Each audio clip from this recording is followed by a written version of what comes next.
name is John, and I have the privilege of addressing you tonight as Jake's best man.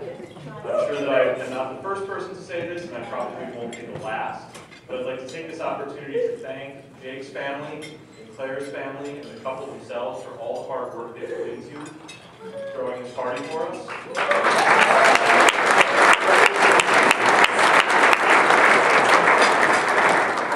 Obviously, I speak for all of your guests when I say that we're deeply grateful that you would share this joyful day with us. Kathleen, wonderful speech. I'm just now getting an idea of how to empathize for the job you did. Actually, the only person in the room that I'm a little bit angry with right now is Claire. And it's not her fault. It's just that I have been starving myself for weeks to fit into this tuxedo, and she's still ahead of me. It's really not a fair world. Jake and I have been friends for a long time. How long we've been friends sort of depends upon who you ask. After we've been living together for a couple of years in college, it came out that the first year we knew each other, Jake spent a lot of time avoiding me because I was too nerdy for his taste. But I was persistent, and I made my own orchards, and I bought flowers, and here we are on the way.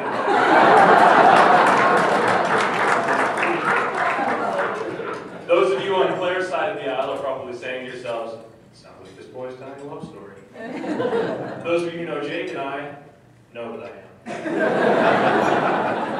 I've heard some rumors, there's a bet going around that I might be the only person who cries more bittersweet tears tonight than Jake.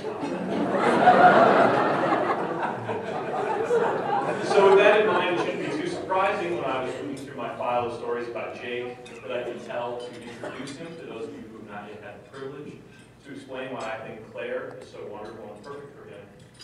That the first story I thought to tell details the night that we came closest to bromance. Like most wickedly awesome stories, it begins on a rainy night in Amsterdam. Jake just became aware of a story.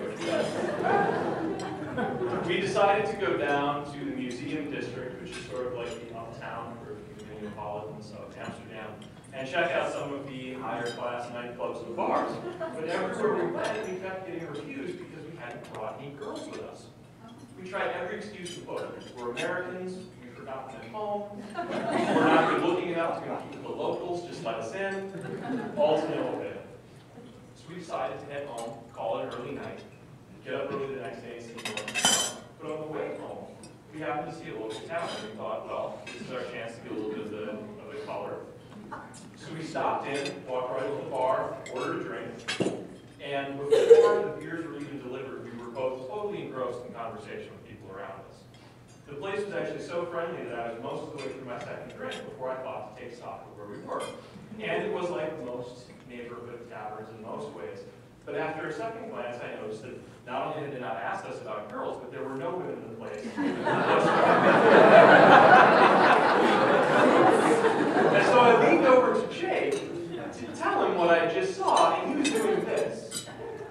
And so I followed his gaze upward, and the whole ceiling was covered with a gold-fringed rainbow flag. And before we had the chance to so much as make eye contact, the bartender walked over, set down 2 fresh beers in front of us, and said, "From the gentleman by the window." Jake did not skip a beat. His arm went right around my waist, and he said, "Oh, we couldn't possibly."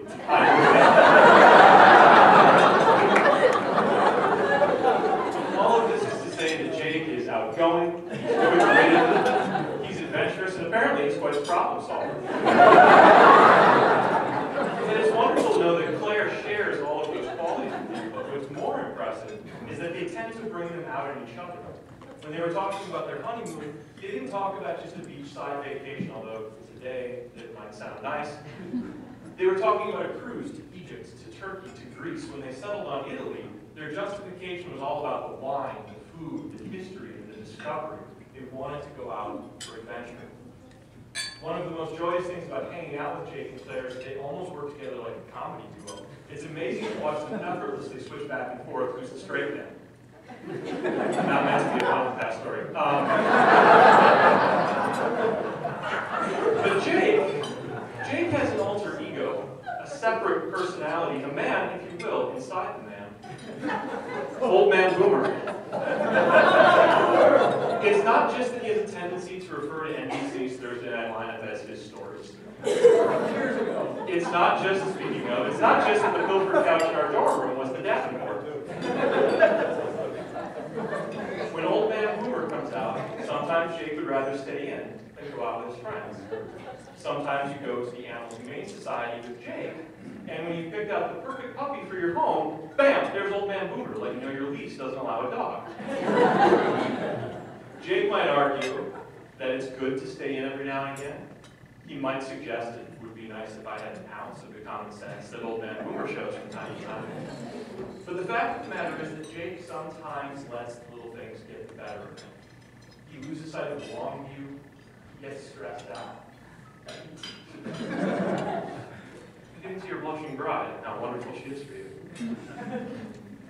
There were those of us in his friend group that worried when he found the right girl for him that he would maybe retreat completely, that the stresses and worries of having a young family would rest so heavily on his proud, bald head that he would just disappear forever. The only way we'd see him is if we drove to his house and threw wiffle balls in the front lawn until he came out of the porch and chased us away with his cane.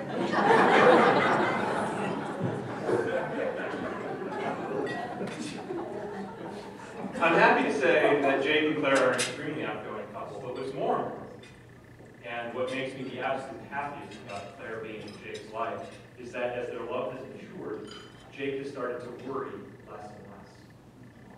And it's a subtle change, but it affects every aspect of his demeanor. And I've known him for long enough to say that the reason for the shift in his perspective has been that he's realized that Claire's love is his anchor in a sea of uncertainties. It's his constant. Claire, Jake has been my friend through a lot. He's been there for more times than I can count. He's got more admirable qualities than I can stand up here and tell stories about, even if I had all night. But if there's one thing that I could change, if there's one thing that I could wish for him, it's that he would stop sweating small stuff and just focus on the things that he loves. Forget about doing things with a sense of duty. And you've given that to him, and I can't thank you enough. Part of Jake and Claire's adventurous and outgoing relationship stems from the fact that they're learning to lift the weight of the world with each other's shoulders.